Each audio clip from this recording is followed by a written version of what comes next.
दोस्तों मेरी ईवी खराब है फिलहाल, बट फिर भी मैं ये कहूँगा ईवी जो है फ्यूचर की गाड़ी है। इलेक्ट्रिक कार ही फ्यूचर है। फ्यूचर नहीं होता तो बड़ी बड़ी कंपनियां जैसे ऑडी, BMW, हमर, मिनी कूपर, वॉल्वो, ऐसी हजारों कंपनियां अपने अरबों रुपए इस पे नहीं लगाती और सभी गाड़ियों के हाई प्राइस वाले हाई वैल्यू ईवीज आ रहे हैं और लोग उसको खरीद भी रहे हैं। तो आज जानते हैं दोस्तों कि आइस व्हीकल यानी कि पेट्रोल डीजल वाले और ईवी में क्या फ़र्क रहता है। पेट्रोल डलाने और चार्ज करने के अलावा और क्या क्या फ़र्क है, आज हम इस वीडियो में बात करेंगे।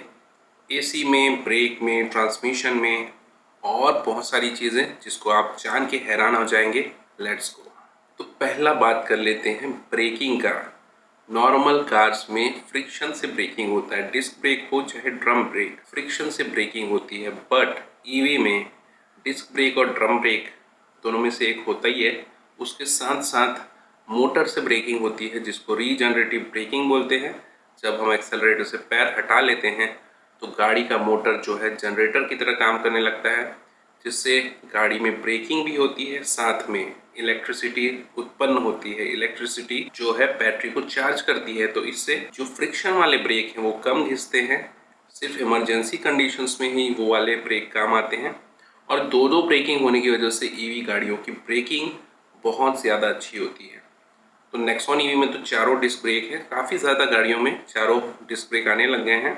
तो रीजनरेटिव ब्रेकिंग के साथ जो है ब्रेकिंग डिस्टेंस बहुत कम हो जाता है। ब्रेकिंग डबल होने से और रीजनरेटिव ब्रेकिंग से आपके ब्रेक पैड खिंचते नहीं हैं। मैंने एक वीडियो देखा था जिसमें XUV 700 का ब्रेक जो है डिस्क पैड घिस गया था करीबन 30,000 किलोमीटर में, और एक सेट जो है वो 9,000 10,000 का आ रहा था। वहीं मेरी नेक्सॉन ईवी के चारों डिस्क ब्रेक आज तक के 1,16,000 किलोमीटर तक के एक भी अभी तक के ब्रेक पैड चेंज नहीं हुए हैं, घिसे नहीं हैं। तो ये यहाँ पे आपको अच्छी ब्रेकिंग तो मिलती है, ड्यूरेबिलिटी मिलती है, ज़्यादा समय तक के आपको मेंटेनेंस में पैसे नहीं खर्च करने पड़ते हैं। और इससे आप सिंगल पैडल ड्राइविंग भी कर सकते हैं, मतलब सिर्फ एक्सेलरेटर को छोड़ के और दबा के आप अपनी गाड़ियों को कंट्रोल कर सकते हैं।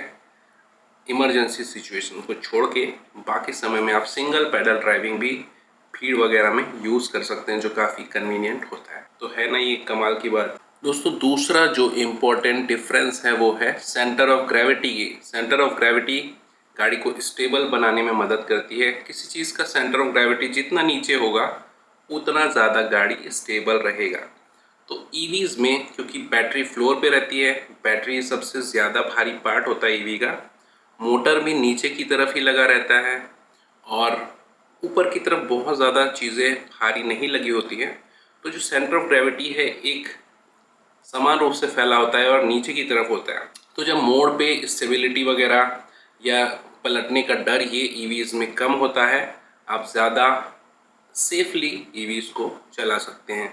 वहीं पेट्रोल गाड़ियों में या आइस व्हीकल में क्योंकि डिस्ट्रीब्यूशन अलग अलग जगह रहता है कि कहीं पेट्रोल टैंक है, कहीं पे इंजन लगा हुआ है, तो वो सारी चीज़ें सेंटर ऑफ ग्रेविटी को थोड़ा ऊपर कर देती हैं, जिससे थोड़ा सा आपको कम सेफ या बोला जाए कम फ़ायदा मिल पाता है सेंटर ऑफ ग्रेविटी का। तो दो गाड़ी है, अगर नेक्सॉन ईवी है और नेक्सॉन पेट्रोल वाली, तो आप नेक्सॉन ईवी को कर्व पे थोड़ा सा ज़्यादा स्पीड से कंपैरेटिवली सेफली निकाल सकते हैं या स्टेबली निकाल सकते हैं as compare to petrol vehicle या डीजल व्हीकल। तो ये बात आपको पता थी कि नहीं, कमेंट में ज़रूर बताएं। तीसरी चीज़ है एसी। एसी तो देखिए ठंडा करने का काम करता ही है दोनों में, पेट्रोल गाड़ियों में, आइस व्हीकल में और ईवी में, दोनों में सेम काम करता है। पेट्रोल वाली गाड़ियों में जब आपका इंजन स्टार्ट है तो वो ही रोटेट करता है कंप्रेसर को और वो गाड़ी का कूलिंग करता है, मतलब एसी से कूलिंग होती है। वहीं इलेक्ट्रिक कार में डायरेक्ट हाई वोल्टेज वाला इलेक्ट्रिक कंप्रेसर होता है, जो कि बंद गाड़ी में भी, यानी उसके लिए मोटर के चालू होने की ज़रूरत नहीं है। आपको खड़ी गाड़ी में भी डायरेक्ट बैटरी से इलेक्ट्रिसिटी लेके वो आपको बहुत साइलेंटली आपको एसी कूलिंग देता है। तो कंपैरेटिवली इसमें नॉइस कम होता है ईवी में, और पेट्रोल गाड़ी में ज़्यादा नॉइस होता है। आप खड़ी गाड़ी में भी इसको चला सकते हैं, खड़ी गाड़ी में दोनों चला सकते हैं, बट ईवी में वो ज़्यादा एफिशिएंटली काम करता है। वही चौथी चीज़ है ट्रांसमिशन। यानी कि गियर जो हम सामान्य भाषा में बोलते हैं। ट्रांसमिशन मतलब मोटर या इंजन से पावर को टायर तक लेके जाना है। पेट्रोल गाड़ियों में तो आप जानते ही हैं काफ़ी कॉम्प्लिकेटेड सा सिस्टम होता है गियर्स का। 1 2 3 4 5 ऐसा 6 तक के गियर होते हैं, रिवर्स गियर होता है। ऑटोमेटिक पेट्रोल व्हीकल में भी 8 से 10 गियर होते हैं, 6 7 8 10 कुछ भी गियर हो सकते हैं। ये थोड़ा कॉम्प्लिकेटेड हो जाता है और हर आरपीएम पे अलग पावर देता है गाड़ी। तो ये सारी चीज़ें होती है आइस व्हीकल में। लेकिन वहीं आपको इलेक्ट्रिक गाड़ियों में सिंगल स्पीड ट्रांसमिशन मिलेगा, गियर नहीं होंगे, चेंज करने की ज़रूरत नहीं होगी। रिवर्स के गियर लगाने पे आपका मोटर रिवर्स घूमने लग जाता है, तो उसके लिए भी कोई अलग से गियर नहीं चाहिए। बहुत हाई एंड ट्रक्स वगैरह में 2-3 गियर अलग अलग पावर के लिए रहते हैं, या एक अभी बजाज की गोगो इलेक्ट्रिक ऑटो है उसमें भी 2-3 गियर होते हैं, ज़्यादा वजन उठाने के लिए अलग गियर होता है। बट जनरली सिंगल ट्रांसमिशन होता है ईवी में, जो कि आपके राइड को काफ़ी कंफर्टेबल बनाता है, स्मूथ बनाता है। गियर शिफ्टिंग का जो झटका लगता है वो बिल्कुल भी नहीं लगता, और इसी कंफर्ट के लिए मैंने ईवी लिया था। ऑटोमेटिक मुझे चाहिए।